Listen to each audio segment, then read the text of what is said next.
Future సిటీలో జరుగుతున్న global summit లో తెలంగాణకు పెట్టుబడుల వెల్లువ కొనసాగింది. భారీగా పెట్టుబడులు పెట్టేందుకు తెలంగాణ సర్కార్తో రెండో రోజు పలు సంస్థలు ఎంఓయూ కుదుర్చుకున్నాయి. 2 రోజుల్లో కలిపి 5,39,495 కోట్ల రూపాయల పెట్టుబడులొచ్చాయి.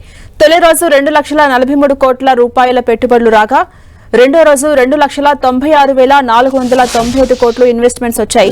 సీఎం రేవంత్ రెడ్డి మంత్రుల సమక్షంలో పలు సంస్థలు ఎంఓయూలు కుదుర్చుకున్నారు. పర్యాటక రంగంలో 7,045 కోట్ల పెట్టుబడులు వచ్చాయి. దీంతో ప్రత్యక్షంగా 10,000 మందికి, పరోక్షంగా 30,000 మందికి ఉపాధి లభించబోతుంది. Food link F&B holdings India private limited సంస్థ 3,000 కోట్లను ఇన్వెస్ట్ చేసేందుకు ముందుకొచ్చింది. భారత ఫ్యూచర్ సిటీలో integrated global convention, trade and exhibition centre ను PPP మోడ్ లో నిర్మించబోతోంది.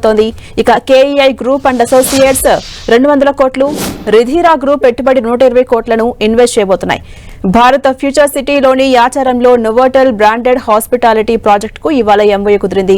టర్కీకి చెందిన పోలిన్ గ్రూప్ 300 కోట్లు ఇన్వెస్ట్ చేయబోతున్నట్టుగా ప్రకటించింది. హైదరాబాద్ లో ప్రపంచ స్థాయి aqua marine park and aqua tunnel atmosphere core hotels కోసం 800 కోట్లు, హైదరాబాద్ లోని elite international wellness retreat Fluidra India సంస్థ 300 కోట్లు ఇన్వెస్ట్ చేయబోతున్నాయి.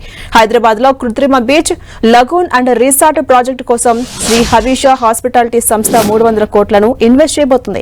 ఇక హైదరాబాద్ లోని భారత ఫ్యూచర్ సిటీలో ప్రపంచ స్థాయి గోల్ఫ్ డెస్టినేషన్ కోసం ఎంఓయూ కుదిరింది. సరస్ ఇన్ఫ్రాస్ట్రక్చర్ ప్రైవేట్ లిమిటెడ్ 1000 కోట్లను ఇన్వెస్ట్ చేయబోతోంది. ఇక హైదరాబాద్ లోని ఫ్యూచర్ సిటీలో అంతర్జాతీయ సాంస్కృతిక కేంద్రం ఏర్పాటు కానుంది. సలాం నమస్తే దోసా హట్ సంస్థ 25 కోట్లను ఇన్వెస్ట్ చేయబోతుంది.